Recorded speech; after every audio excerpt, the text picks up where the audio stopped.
Let's talk about our good friend, former West Virginia President E. Gordon Gee, who resigned this past summer, been replaced by Michael T. Benson.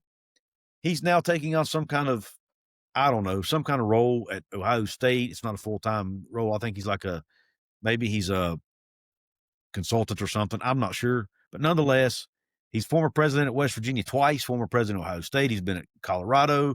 He's been at Brown University. He's been a college president for over 40 years, is my understanding. So he's also been very active in trying to find ways to, quote unquote, save college sports. Now, he was part of one of the first Super League ideas that came out. This new idea is not a Super League, believe it or not. It's actually something where you could keep all conferences intact. According to him, the Big Ten and SEC could keep and maybe even grow their market share, but yet it would also generate more money for other schools, other athletic programs, and other student athletes, and could potentially save Olympic sports. Here's how he proposes to do it. He wrote an op-ed in The Hill, which you can go check out. If I remember, I'll leave a link to it in the description box. But here are the main points of his op-ed. It says, athletic departments across the country last year lost tens of millions of dollars. And many schools are going to lose even more. He says it would get up into the billions of dollars this year alone. So much so that schools will be forced to cut sports and scholarships. And as a matter of fact, he said that more than 40 D1 Olympic sport programs have already been cut since last May. That means how many student athletes has that affected that are now no longer getting those scholarship opportunities? It's a lot. And he says it's going to get worse. Who else have we heard talk about this?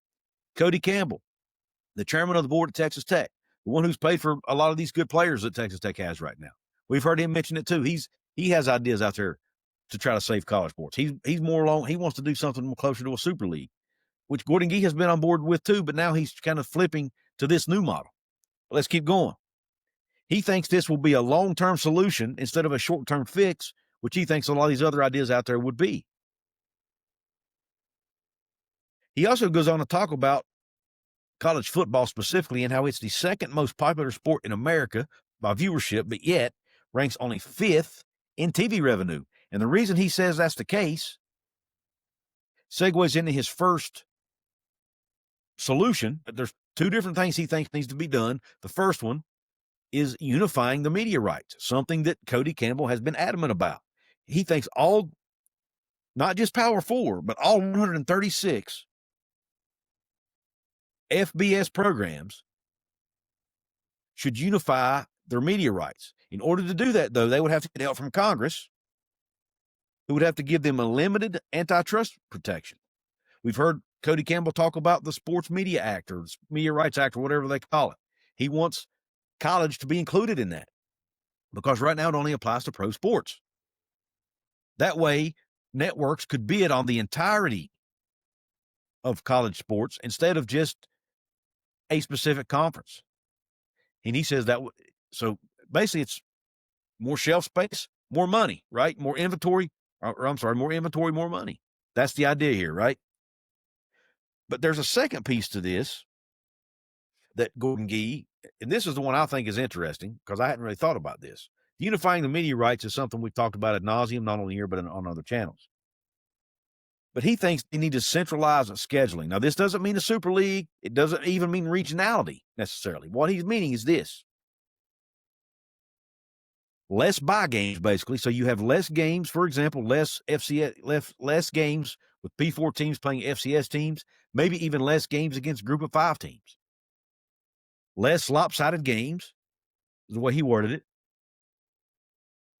And in addition to that, you would have your marquee non-conference games centralized as well, as far as the scheduling goes, to spread them out more. So basically, in essence, don't play all your good non-conference games all on the same weekend, right? Spread them out a little bit so you get your marquee games on every single week. That would be attractive to the networks. Now, when it comes to your conference schedule, you can keep that however you want. Keep it the same. But make sure every conference is playing their conference games at the same time. Right now, you have the SEC who always sprinkles in that FCS opponent in week 13 or whatever. There would be no more of that. It would be, you would be playing your SEC schedule, boom. Big 12 schedule, boom, all at the same time. But your preseasons, your non-conference schedule, almost said preseason, your non-con schedule would also be more centralized. So you'd have less games against G5 teams, less games against FCS teams, more marquee matchups for all the Power 4 schools, and you could even have more marquee matchups for your group of 5 schools. Have your top G5 brands play each other more often. You know, I don't know how that would work for them, which is actually what I've got written down here, which we'll get to in a minute, as to one of the negatives to this and how it might not work for them, for those smaller schools. But what I find intriguing is the SEC and the Big Ten. Oh, let's get back to the scheduling real quick. We're getting ready to go into rivalry week. Maybe that's why he wrote this at this time. Would it be, and I've even said this, a lot of people are mad that the Pitt West Virginia game doesn't get played on rivalry week. I actually think it would be a bad idea to play it on rivalry weekend because it would just get buried under all these other, it would be good for us fans, maybe, but as far as getting West Virginia and even if you're Pitt in front of a wider audience, you don't need to do it at the same time as all these other rivalry games. They need to have their own standalone week. I actually didn't mind playing it week 3 because it was one of the only rivalry games being played that weekend. So it had more of a spotlight on it, more national attention. That's good for the teams in that game. You could do that in every week of the season until you get into conference play, right?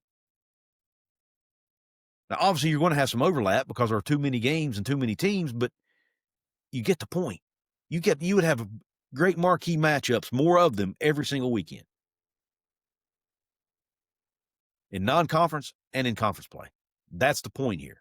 Without changing conferences, getting rid of conferences, any of that. As a matter of fact, I'm going to read the last paragraph of Guy's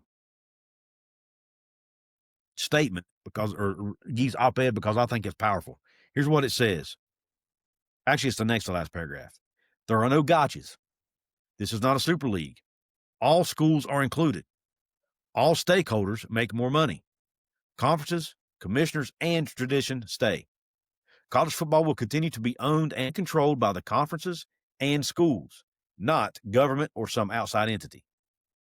He goes on to say this. There is so much at stake. The future of the Olympics, which is something I've mentioned briefly here, but it's not talked about enough. He goes on to say the rise of women's sports, the opportunity for young people to earn a scholarship, compete for something greater than self, and become tomorrow's leaders. My hope is that together we will recommit to this fundamental responsibility, uniting to preserve the essential role that college sports play in America. Now, for all the bad, negative things we can say about Gordon Gee and stuff he did at West Virginia, whatever, this right here is on point, in my opinion. And anybody who's not on board with this, in my opinion, does not have the greater good of college athletics in mind. If you're not at least willing to sit down and talk about this and have a conversation about this, then you do not care about the betterment of college sports. You only care about yourself or your own conference. And I think that is selfish, especially in college sports because it's for, and again, the Olympics. Do you still want America to be competitive in the Olympics?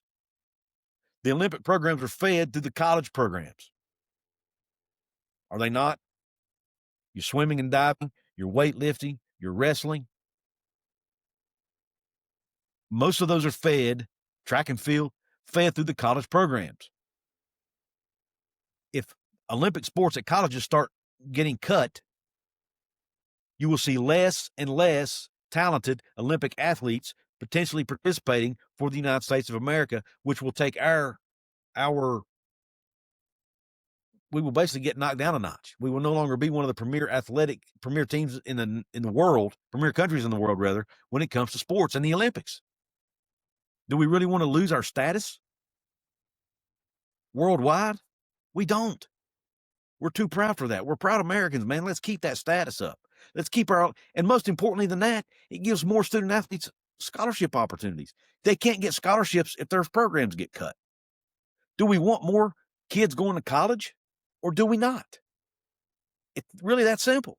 And Gordon Gee has a way to at least discuss fixing it. And he says he's talked to experts who say this will make more money for everyone involved. Now, he obviously didn't specify who those experts were, but it's at least worth having the conversation about it. Don't you think? Let me know what you think in the comments about this. I want to hear your thoughts on it. Before I get out of here, I do want to take an opportunity to give a shout out to my paid VIP channel members of this episode. One of the perks of being a paid member. Those random shout outs for this show are Tanner Tracks Premier, Bourbon Crazy, Jake T, Cheers Beers Mountaineers, and James Green. Thank you all for being paid channel members. If you want to be a paid channel member, it's a very easy way to support me financially, very inexpensive. There's a join button below the video. It's on most devices. If it's not, you can go to my channel homepage. You'll see it right beside my profile photo. There are two levels. There are perks to go with each level, including the random shout outs. You can check out the perks once you hit the join button. Also want to remind you, you can help me out by hitting the thumbs up button on this video. If you're watching on YouTube, or I'm listening on audio platforms, you can follow me on there. You can leave me a 5-star review. That really helps my show out. You can also hit the hype button below if you're watching on YouTube. It's between the download and the thanks button on mobile devices only. Please hit that as well. Please share it with your family and friends. Please subscribe if you haven't. All of that's free to do. The VIP's not, but everything else is free and very easy to do. Press the subscribe button below or the thumbs up button below the video today. Please do that. It really helps me out, as well as the comments. YouTube really likes interactions with videos. So commenting, liking, all that really helps us creators out. So please do that. I really appreciate you tuning into the show. Hope the rest of your day is top shelf. God bless you, and Q Country Roads.